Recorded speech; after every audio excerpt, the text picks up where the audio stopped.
আর সর্বোপরি হচ্ছে সুন্দরবন শুধু জল আর জঙ্গল না, এখানকার বন্য প্রাণীও আছে।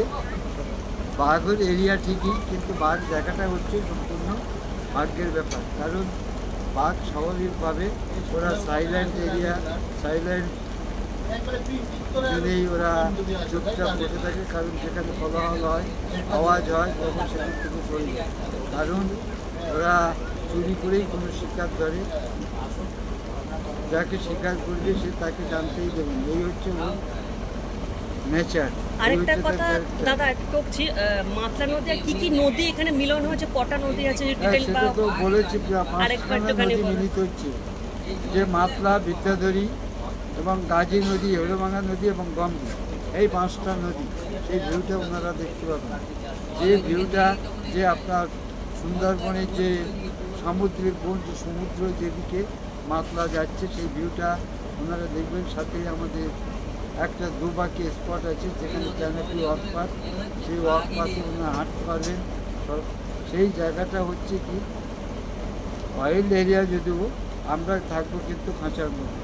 খাঁচার মধ্যে থেকে আমরা সুন্দরবনটাকে অ্যাডভেঞ্চার নেবো এবং ফিল করবো। এইভাবে সুন্দরবনটাকে আমরা দেখতে থাকবো। আর সামনে তো রয়েছে সাগর, মানে বঙ্গোপসাগর সামনেই রয়েছে। হ্যাঁ, সামনেই বঙ্গোপসাগর। আর যে শুধু জল আর জল, এই যে ভিউটা তারা পাবে, এই নেচারটাকে সবাই ভালো লাগে। কারণ এটা দেখা মানে ভাবছেন যে সুন্দরবনে বাঘ দেখাচ্ছি, একটা বড় জিনিস এটা আমরা পাচ্ছি, যে সমুদ্র, যেন আমরা সমুদ্র এসে পড়েছি এবং তার সমুদ্রের প্রভাব আমাদের গায়ে লাগছে। বোটের মধ্যে থেকে, বোটের উপরে বসে থেকে সেই মনোভাবটা যেন আমরা করছি, এটাই আমাদের একটা পাওনা। যাই হোক, সর্বোপরি হচ্ছে এখানকার যে সবুজ বন, তারপরে এখানে যে পর্যাপ্ত অক্সিজেন ভাণ্ডার, এই সব কিছু নিয়ে সুন্দরবন। এই জন্য এই সুন্দরবনে আসা মানে হাঁটার রাস্তা খুবই কম। এই বোটে বসে আমরা একই সঙ্গে সবাই মিলেমিশে যেন একই ফ্যামিলি হয়ে গেছি, এবং সেইভাবেই যেন আমরা প্রকৃতির নিয়মে প্রকৃতি চলবে না, প্রকৃতির নিয়মে আমাদের চলতে হবে। প্রকৃতি চলবে, কারণ এটা হচ্ছে প্রকৃতিকে যারা ভালোবাসে, অর্থাৎ নেচারটাকে যারা ভালোবাসে, তাদের কাছে খুবই ভালো। এবং বাঘ তো আছেই, বাঘ যেহেতু সাই এনিমালস, ও লুকিয়ে থাকে, এবং যদি ওর কাছাকাছি আমরা যাই তখন ও বাধ্য হয়ে খাদ্যের জন্য ড্রাইভ করতে পারে।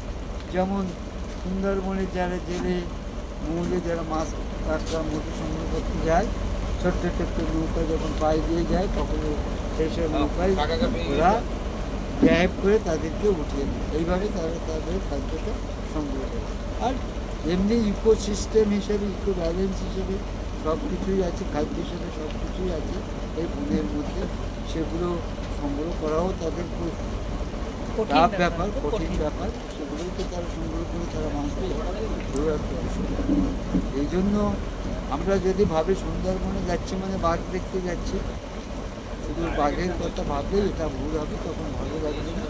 যদি আমরা নেচারকে ভালোবাসতে পারি, প্রকৃতিকে যদি ভালোবাসতে পারি, সেইটাই হচ্ছে আমাদের ভাবনা। এইভাবে সুন্দরবনকে প্রত্যেকে ফিল অ্যান্ড ফিল নিয়ে দেখতে হবে এবং ভাবতে হবে।